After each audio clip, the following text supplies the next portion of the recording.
In 2025, the most famous casino corridor on Earth made less money than a handful of old casinos downtown. Not less per casino, less, period. Every mega resort on the Las Vegas Strip, added together, earned less profit last year than the small cluster of properties around Fremont Street. That is not a typo, and it is not spin. It comes straight from the state of Nevada's own financial records. So what broke on the Strip? And what does it mean for what you'll pay on your next trip? Every year, the Nevada Gaming Control Board publishes something called the Gaming Abstract. Think of it as the real report card for the state's casinos. Not the monthly headlines about how much people gambled, but the actual bottom line. What's left after all the bills are paid? The 2025 edition covers the fiscal year that ended at the end of June, so it captures the real operating picture, not a single soft weekend. And one number jumps off the page. The Las Vegas Strip's net income, its profit, fell to about $154 million. The year before, it was more than $800 million. That is a drop of roughly 81% in a single year. Now hold that next to downtown Las Vegas, the older, smaller casinos around Fremont Street. Downtown's profit came in at about $159 million. So a few dozen downtown properties out-earned the entire Strip. Every Caesars, every MGM, every gleaming tower on the boulevard, combined.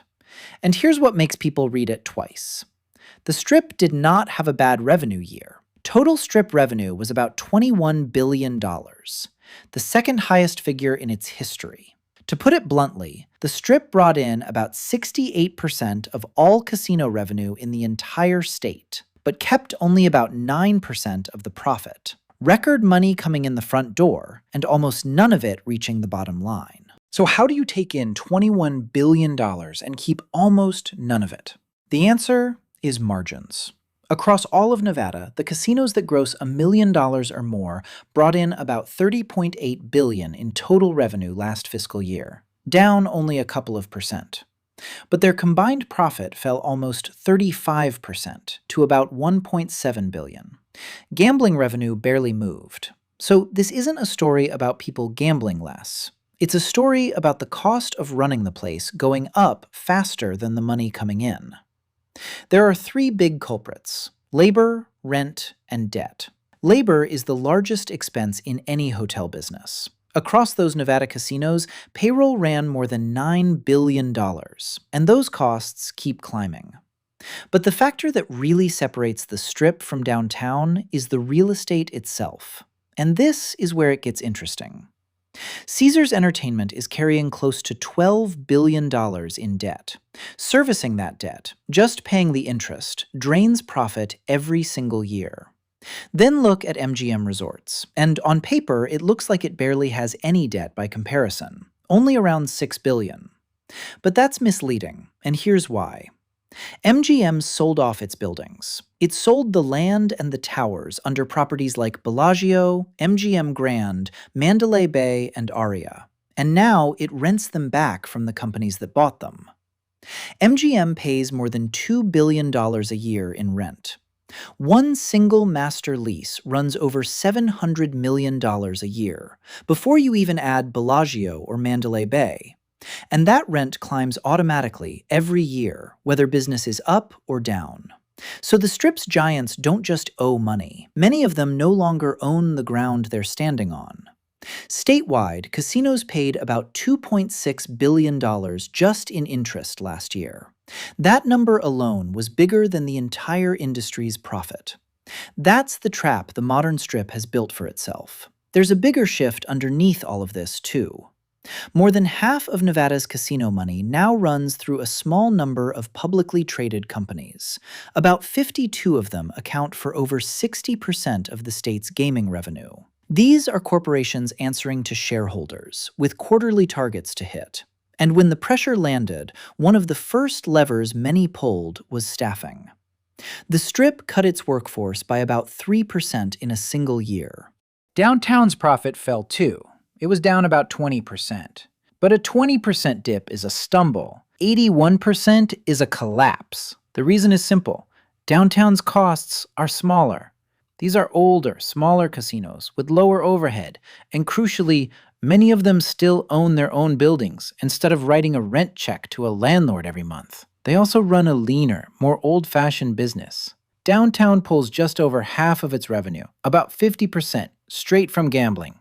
On the Strip, gambling is only about a quarter of the take. In fact, the Strip's single biggest revenue category isn't the casino at all anymore. It's hotel rooms.